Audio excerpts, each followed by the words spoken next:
بسم اللہ الرحمن الرحیم۔ حضرات محترم، میرے بھائی بہنوں اور بیٹیوں، میں عفو درگزر کے فضائل بیان کر رہا ہوں۔ آج پہلی روایت جناب رسول اللہ صلی اللہ علیہ وسلم نے فرمایا، تم دوسروں کی دیکھا دیکھی کام کرنے والے نہ بنو کہ کہنے لوگوں کہ اگر لوگ احسان کریں گے تو ہم بھی احسان کریں گے، اگر دوسرے ظلم کا رویہ اختیار کریں گے تو ہم بھی ویسا ہی کریں گے، بلکہ اپنے دلوں کو اس پر پکا کرو کہ اگر اور لوگ احسان کریں تب بھی تم احسان کرو، اور اگر لوگ برا سلوک کریں تب بھی تم ظلم اور برائی کا رویہ اختیار نہ کرو۔ حدیث کا ترجمہ یہ ہے کہ جو لوگ اپنا مال اللہ کی راہ میں خرچ کرتے ہیں، پھر خرچ کرنے کے بعد نہ احسان جتاتے ہیں نہ اذیت پہنچاتے ہیں، ان لوگوں کو ان کے اعمال کا ثواب ان کے پروردگار کے پاس ملے گا، اور قیامت کے دن ان کو نہ کوئی خطرہ ہوگا اور نہ غمگین ہوں گے۔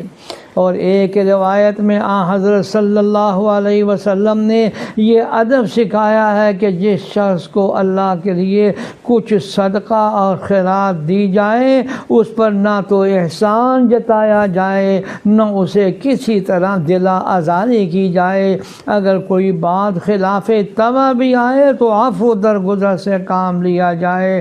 بسا اوقات انسان کسی کی مالی مدد کرتا ہے تو پھر اس کی خواہش ہوتی ہے کہ وہ شخص زندگی بھر اس کا احسان مند رہے، اور جب کبھی اس احسان مندی کے خلاف اس شخص کا کوئی عمل دیکھتے ہیں تو فوراً کہہ دیتے ہیں، دیکھو میں نے فلاں وقت میں اس کی مدد کی تھی، اس کی یہ حالت تھی، میں مدد کر کے اس کو آج اس حالت میں لایا ہوں، لیکن یہ میرا کوئی کام نہیں کرتا یا میرا کہنا نہیں مانتا۔ پھر ایسا انسان دل آزاری اور طعنوں پر اتر آتا ہے۔ خاندان میں، عزیز و اقارب میں، دوست احباب نے اسے ذلت و رسوائی کے الفاظ سے یاد کرنے لگتا ہے۔ یاد رکھو، قرآن کریم میں اللہ فرماتے ہیں، ایمان والو تم اپنے صدقات کو احسان جتلا کر اور اذیت پہنچا کر ضائع نہ کرو۔ اگر جس پر احسان کر رہے ہو